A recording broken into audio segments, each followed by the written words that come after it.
Assalamualaikum warahmatullahi wabarakatuh. Waalaikumsalam. Warahmatullahi wabarakatuh. Selamat pagi anak-anak. Pagi, Pak. Bagaimana kabarnya? Sehat, alhamdulillah. Ya, sehat. Baik, Pak. Alhamdulillah. Bapak absen terlebih dahulu ya. Titan, Hadir. Rahmat, Ansari, hadir. Hadir. Baik, terima kasih. Masuk semua ya. Ya, Pak. Masuk.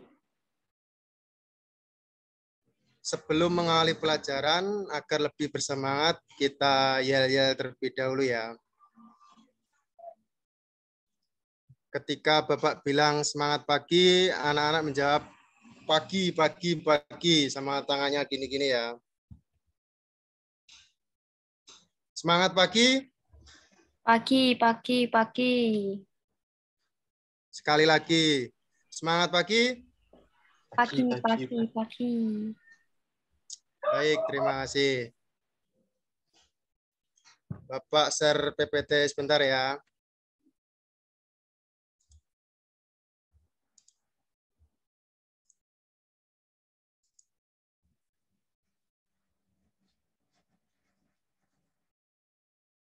Gimana, sudah kelihatan?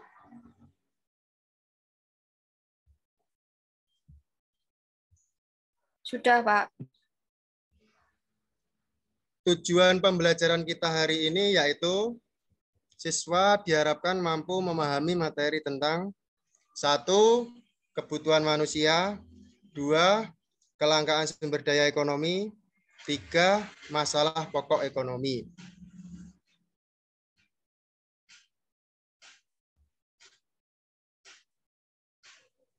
Kebutuhan manusia. Ada yang tahu apa itu kebutuhan manusia? Baik, Mas Rahmat, apa? Segala hal yang harus dipenuhi oleh manusia. Ya, betul sekali Mas Rahmat atas jawabannya. Terima kasih. Kebutuhan manusia adalah keinginan manusia atas barang dan jasa yang beraneka ragam untuk dapat terpenuhi dengan alat atau sarana yang ada, sehingga tercapai sebuah kemakmuran. Kebutuhan manusia itu dibagi menjadi 4 bagian. Yang pertama, kebutuhan berdasarkan intensitasnya. Yang kedua, kebutuhan berdasarkan sifatnya. Yang ketiga, kebutuhan menurut waktu pemenuhannya. Dan yang terakhir, kebutuhan menurut subjek atau konsumennya. Di sini kebutuhan berdasarkan intensitasnya dibagi menjadi 3 ya. Yang pertama kebutuhan primer, yang kedua kebutuhan sekunder, dan yang ketiga kebutuhan tersier. Ada yang tahu apa pengertian kebutuhan primer itu?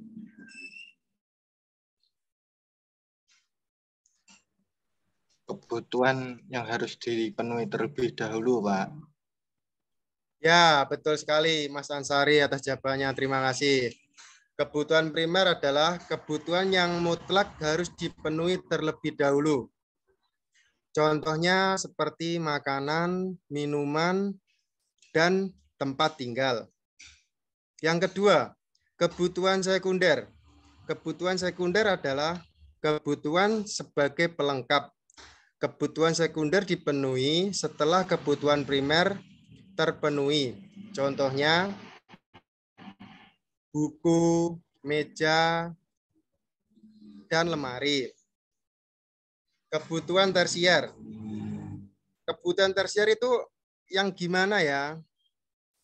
Mbak Titan bisa menjelaskan kebutuhan tersier itu yang gimana? Barang-barang mewah, Pak. Ya, betul sekali Mbak Titan. Terima kasih. Kebutuhan tersier adalah kebutuhan akan barang-barang mewah.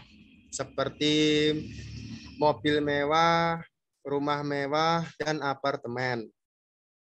Oke, selanjutnya kita menuju ke kebutuhan berdasarkan sifatnya dibagi menjadi dua ya, yaitu kebutuhan jasmani dan kebutuhan rohani. Kebutuhan jasmani artinya kebutuhan yang berhubungan dengan fisik manusia. Contohnya seperti berolahraga dan memakan makanan yang bergizi dan sehat. Kebutuhan rohani. Kebutuhan rohani itu yang seperti apa? Mas Ansari, kebutuhan rohani itu yang seperti apa? Kebutuhan tentang agama, Pak. Ya, betul sekali Mas Ansari. Kebutuhan rohani artinya kebutuhan yang mencakup jiwaan rohani. Contohnya seperti keagamaan, pendidikan, dan rekreasi. Oke, selanjutnya kita kebutuhan berdasarkan waktu pemenuhannya dibagi menjadi dua, yaitu kebutuhan sekarang dan kebutuhan mendatang. Kebutuhan sekarang artinya kebutuhan yang dipenuhi pada saat dibutuhkan. Kalau yang kedua, kebutuhan mendatang, yaitu kebutuhan yang perlu dipersiapkan sebelum kebutuhan itu datang.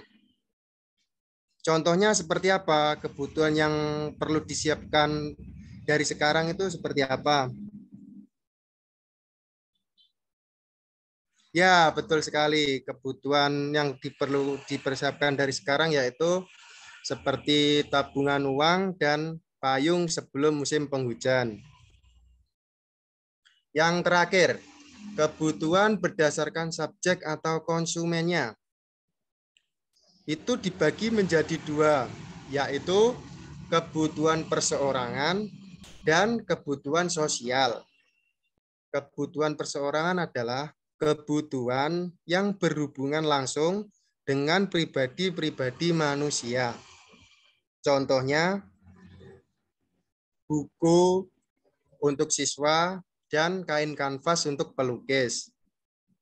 Kebutuhan sosial atau umum, yaitu kebutuhan yang menyangkut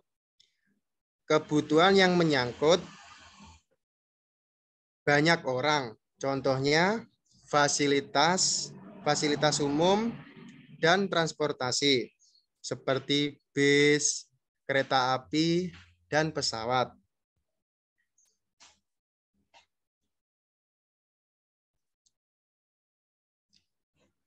Materi yang kedua yaitu kelangkaan sumber daya ekonomi. Kelangkaan sumber daya ekonomi adalah kondisi di mana terbatasnya sumber daya yang terkandung di alam, sedangkan jumlah kebutuhan hidup yang sifatnya tidak terbatas.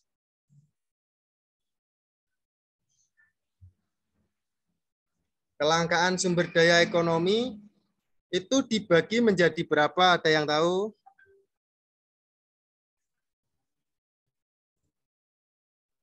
Ya, betul sekali. Ada 4, yaitu kelangkaan sumber daya alam, kelangkaan sumber daya manusia, kelangkaan sumber daya modal, dan keempat, kelangkaan sumber daya kewirausahaan.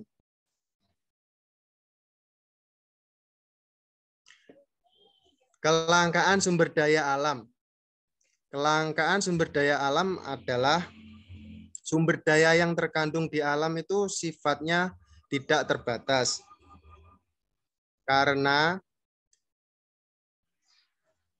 di alam itu maupun biotik maupun abiotik itu sifatnya terbatas. Oleh karena itu digunakan dengan sebaik-baiknya. Yang kedua, kelangkaan sumber daya manusia. Dalam menjalankan roda perekonomian, dibutuhkan sumber daya manusia yang mumpuni untuk menggerakkan roda perekonomian. Yang ketiga, kelangkaan sumber daya modal. Sumber daya modal sangat dibutuhkan dalam memproduksi suatu jenis usaha seperti seperti mesin-mesin dan perlengkapan lainnya. Yang keempat, kelangkaan sumber daya kewirausahaan. Di sini dampak dari sedikitnya orang yang berpikir kreatif dan inovatif dalam menciptakan peluang usaha baru. Kita masuk materi yang ketiga, yaitu masalah pokok ekonomi. Masalah pokok ekonomi itu dibagi menjadi dua, yaitu masalah pokok ekonomi menurut teori klasik dan masalah pokok ekonomi menurut teori modern. Nah, di sini menurut teori klasik, masalah ekonomi itu dibagi menjadi tiga, yaitu masalah produksi, masalah distribusi, dan masalah konsumsi. Ada yang tahu apa pengertian dari masalah produksi?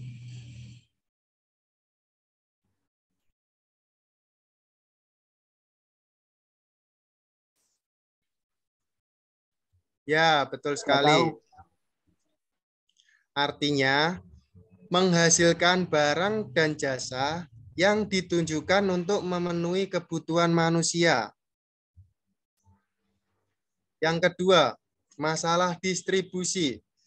Distribusi adalah menyalurkan barang dan jasa yang sudah dihasilkan oleh produsen, selanjutnya diberikan kepada konsumen. Yang ketiga, masalah konsumsi. Konsumsi adalah proses memanfaatkan atau menggunakan barang yang dihasilkan dari produsen untuk digunakan dalam kehidupan sehari-hari.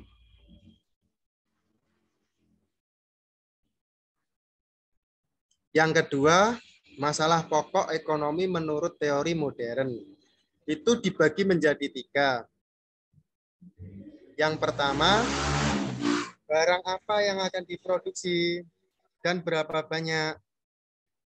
Yang kedua, bagaimana cara memproduksi barang tersebut. Yang ketiga, untuk siapa barang-barang tersebut diproduksi. Yang pertama itu menyangkut tentang barang apa yang akan diproduksi dan berapa banyak.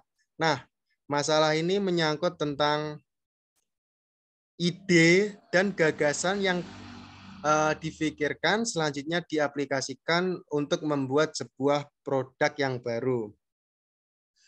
Yang kedua, bagaimana cara memproduksi barang tersebut. Nah, setelah mempunyai ide atau sebuah produk, selanjutnya itu bagaimana ya cara memproduksi barang tersebut. Seperti itu ya. Sampai di sini masih bisa dipahami? Bisa, Pak. Ya, baik. Ya, masih bisa. Yang terakhir, untuk siapa barang-barang tersebut diproduksi. Mas Rahmat bisa menjelaskan yang ketiga ini?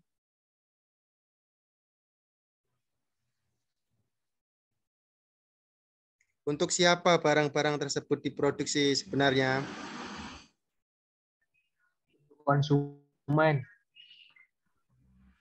Ya, betul sekali.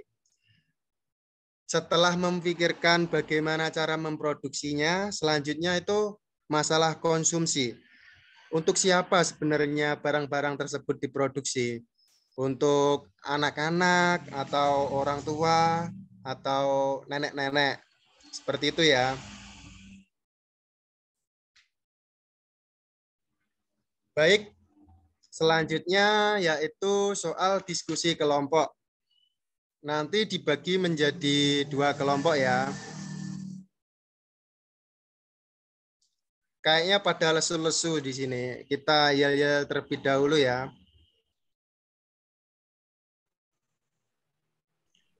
Ketika Bapak bilang SMK, anak-anak menjawab bisa, bisa, bisa. Gitu ya. Ya, Pak. SMK. Bisa, bisa, Bisa, bisa. Bisa. Sekali lagi. SMK. Bisa, bisa, Bisa. Baik, terima kasih. Bisa. Kita lanjutkan diskusi kelompok tadi ya.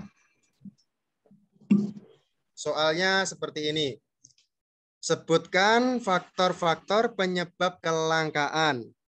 Bapak beri waktu 5 menit ya.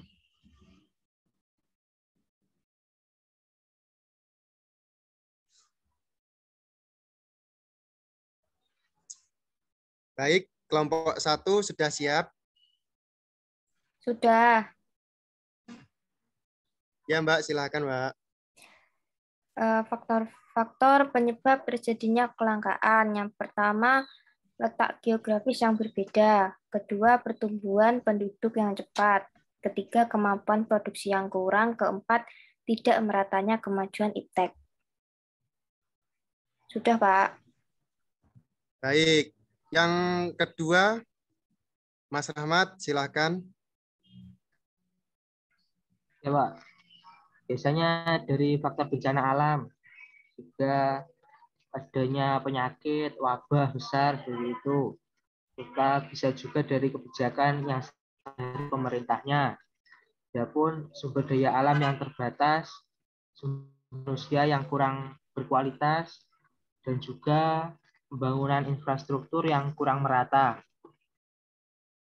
Baik, terima kasih atas jawabannya Mbak Titan dan Mas Rahmat. Beri tepuk tangan terlebih dahulu.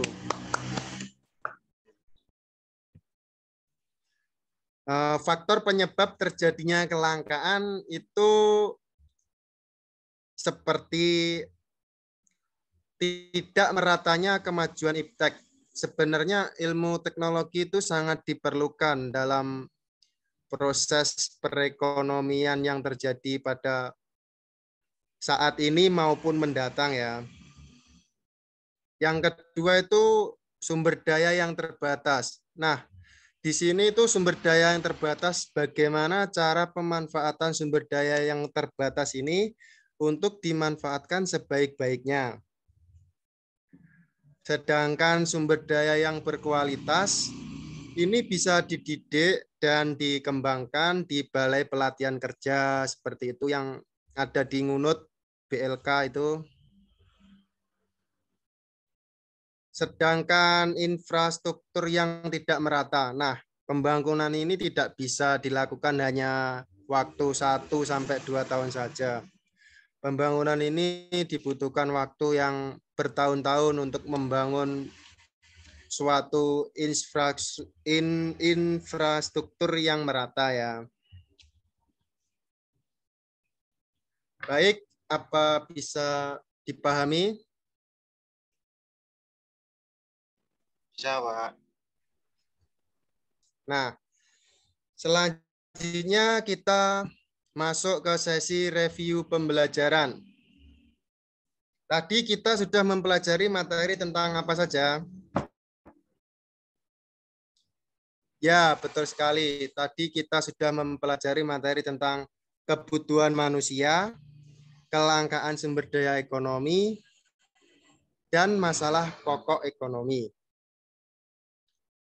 Ada yang masih ingat apa itu kebutuhan manusia? Ya, Mas Rahmat mau menjawab.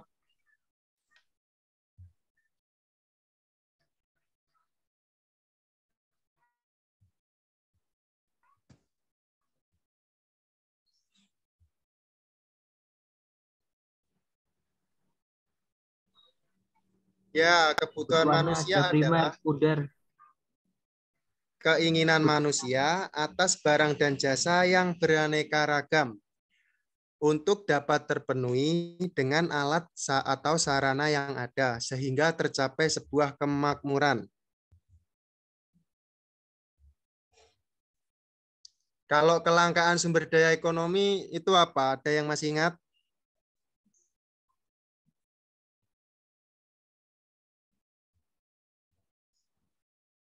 Ya, betul sekali. Kelangkaan Terbatasnya sumber sumber daya daya. ekonomi adalah kondisi di mana terbatasnya sumber daya yang terkandung di alam, sedangkan jumlah kebutuhan hidup yang tidak terbatas. Kelangkaan sumber daya ekonomi dibagi menjadi 4 bagian ya, yaitu kelangkaan sumber daya alam, kelangkaan sumber daya manusia, kelangkaan sumber daya modal, dan kelangkaan sumber daya kewirausahaan. Yang terakhir, masalah pokok ekonomi. Masalah pokok ekonomi tadi dibagi menjadi berapa?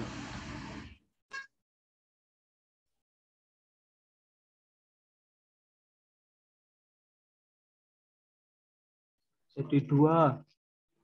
Ya, betul sekali Mas Rama. Terima kasih atas jawabannya. Masalah pokok ekonomi itu dibagi menjadi 2, yaitu masalah pokok ekonomi menurut teori klasik dan masalah pokok ekonomi menurut teori modern.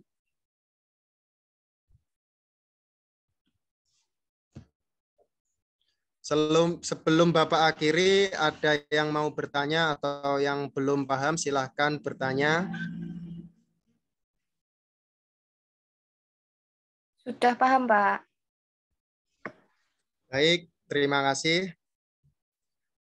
Karena materi sudah selesai, sekian dari Bapak. Bila Bapak ada salah kata atau salah perbuatan, Bapak mohon maaf.